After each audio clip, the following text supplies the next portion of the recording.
What up, though, Detroit? So, you already know the deal.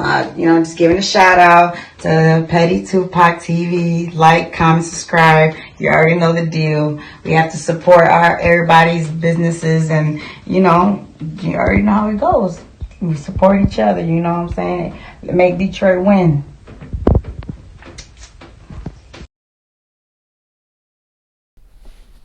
What up, though? You already know how it goes. Smash, like, subscribe, comment. I don't care what your comment, as long as your comment you dig. One more break, I'm going to give y'all a few stories, man. I want to talk today about prison slum. Prison slum. I'm going to break down what slum is. Slum is trash talking. Selling slum. When you hear the phrase selling slum, it's trash talking. So this only goes on in the whole, at every level, in the whole administrative segregation, the shoe, whatever you might call it. But it only goes on in the shoe or in high levels where you behind the door a majority of the time. A lot of controlled movement. That's usually level 4, and that's usually level 5 when you're talking about general population. When you not talking about the whole, but we're talking about general population only happening 4 or 5 when you're behind the wall all day. You're behind the door all day, or bars or glass or whatever they got you behind, doors and glass. So selling slum is trash talking. It's what you do when you bored, right? You will pick an end of, and the reason it don't happen in lower levels is because you out all day. But when you go to the hole, it's a different story. So level 4, level 5, level 4, you in the room like 22 and a half hours a day. Level 5, you're in the room 23 and a half hours a day. If you've been 2 years or a year ticket free, then you get to come out 2 hours a day, 2 different yards. But you're in the room basically all day. A room the size of a parking spot, maybe smaller than a parking spot, honestly. It's maybe smaller than a parking spot. With a toilet, a desk, a bed. Like you can barely, guys my size can barely fit at the desk to write on it. So we got to find inventive ways to hang sheets to sit on, and so on and so forth. So anyway, so when you're in the room all day, you'll pick a victim and randomly talk trash to them and see how mad you can get them, some serious, some not.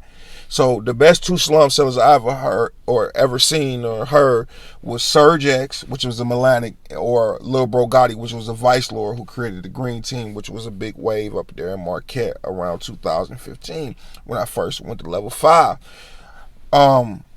So basically, it's like this. You could be in a hole where you're in your room and you can see across to another room, and it's a bunch of rooms on one wing. And there's another floor, a bunch of rooms on one wing. Or you could be in Marquette level 5, where it's all side-by-side sales, floor by floor, nothing across from you.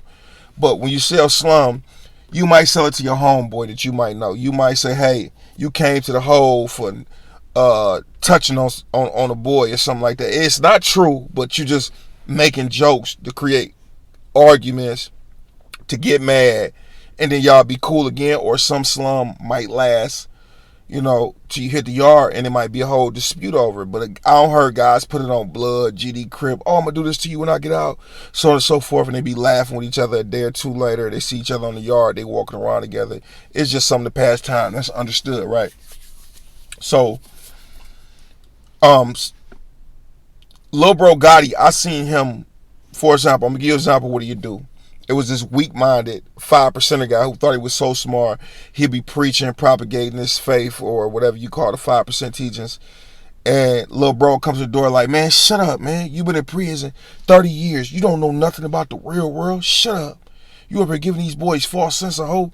Shut up with your dirty dreadlocks. You don't even get money from the world. How you preaching all this manipulation and pimping game? You ain't got nobody writing you, and dude, oh, man, shut the fuck up. And Lil Bro Gotti, when the dude would go to sleep, he would start banging on the locker, banging on his the wall next door to his room, waking him up, selling slum to him, cracking jokes on him, everybody laughing.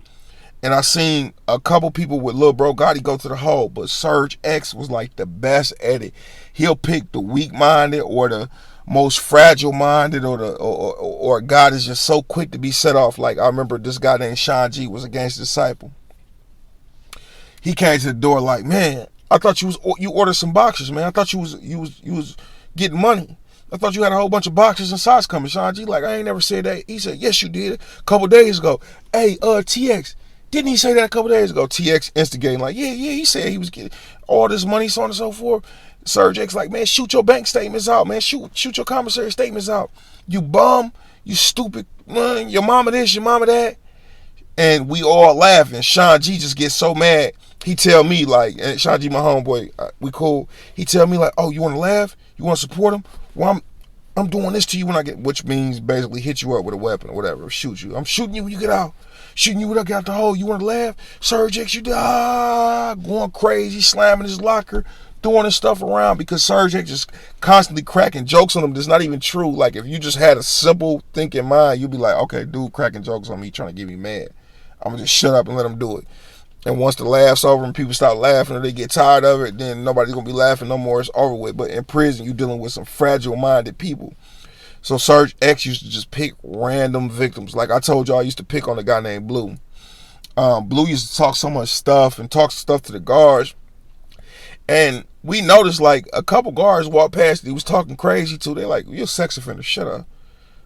And one day, I like after the third time a guard said he was a sex offender, 3 different guards, right, said he was a sex offender. I'm like, bro, you a sex offender, bro? Shoot your paperwork out. What's your prison number? So on and so forth. He got real mad about it. I'm like, oh, okay, so you is.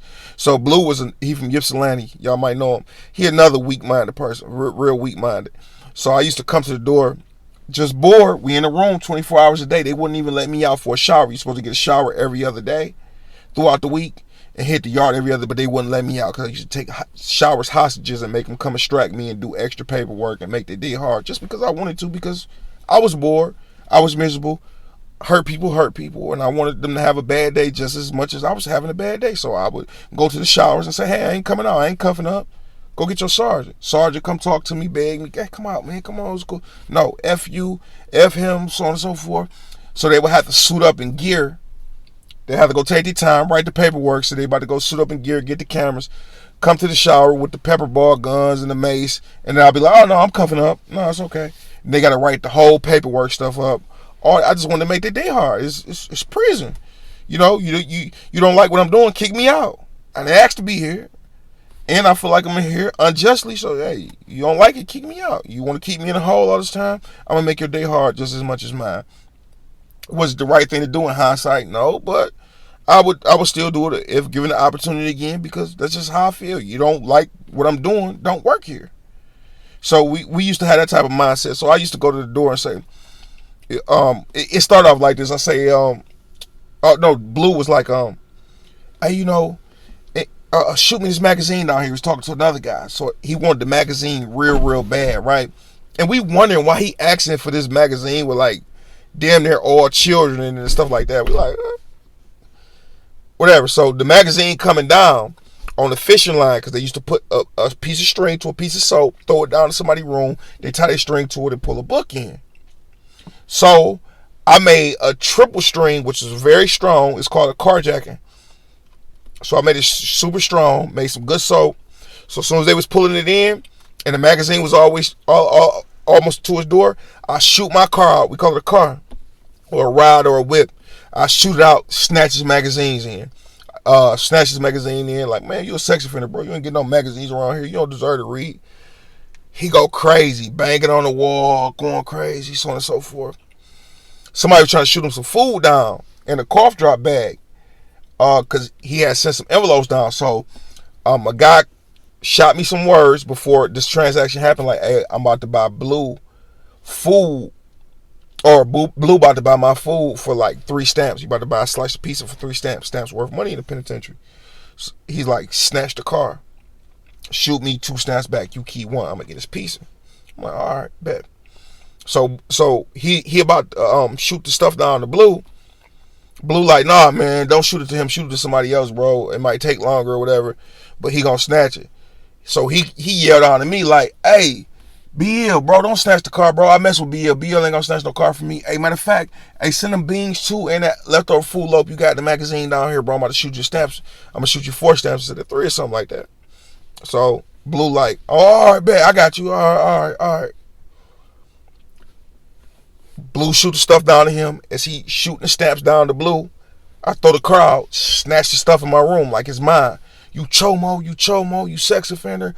Man, you was working at a group home. You was filling on children. Oh, man, you was... Blue was going crazy trying to break through my wall. He was actually chipping away the wall because the desk, and not the desk, but the locker that was nailed to the wall came loose after all these years. So he was banging in the wall. He actually broke some bricks. I really thought he was about to come through there because he was going crazy. And I'm just egging him on. And I was kind of scared. I'm like, damn, this guy this retarded to snatch a locker out the wall. I mean, foot locker out the wall and actually bang it for like 10 minutes straight. This guy got to be crazy. He might be super strong over there. Now, mind you, I never seen how Blue looked. I didn't know if he was big or small or none of that stuff because I'm in the hole. He next door to me. I never seen him. Right? So when we come out the room and we go to like,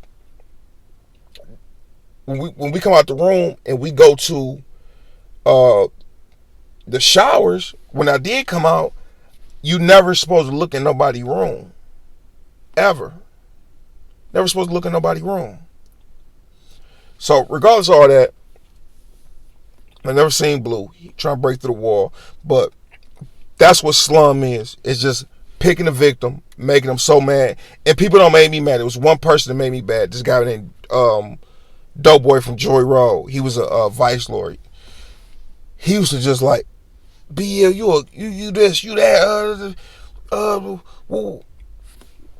I seen you get beat up on the yard. I'm like, bro, I ain't never get beat up, but he's selling slums. He's just pushing out false lies to get me mad. So it would make me so mad. I'm like, bro, I'm about to throw this urine and defecation on you when you walk past, homie. Other people laughing. And you know when somebody cracking good jokes and other people laughing, you mad at them, so I don't got beef with other people. Like, bro, I'm about to whoop on you too, bro. Whoa. You know what I'm saying? So it's like, damn. Bro, making all these jokes on me. I'm making beef with other people because I'm telling them to shut up. I remember this guy named Huey, he kept laughing. I'm like, bro, you need to shut up. You don't flip from a Crip to GD to Vice Lord to Blood 9. So, and I'm selling Slum with him, and me and him serious. We get on the yard, we about to duke it out, so on and so forth, bro. It was crazy, bro, selling Slum. But that's what selling Slum is. Sitting in that door, talking, seeing who you can agitate and make many laughs as you can. And God's gonna do it all day to you if you weak-minded. And I had that one weak-minded moment where Doughboy got to me like twice, like 2 days in a row. After that, I just stopped. I started ignoring. I never talked to him, never had a conversation with him no more. He used to try to talk to me and stuff like that. I never talked to him back out the bars. I don't care if we trying to pass time or not. I don't care if you cool. I don't care if we know the same people. We can talk about things. I'm straight. I'm not gonna talk to you because I know eventually it's gonna turn into slum selling. And I know I get mad at certain points because he was making up such blatant lies and guys laughing. I'm like, man, I'm about to whoop on all these guys when I get out, man. But it's not that serious. It's just people trying to pass time. But that's what selling slum is, bro. That's what selling slum is. This is prison. This is not a normal world. You dig what I'm talking about? Peace and blessings be upon y'all. Big 5.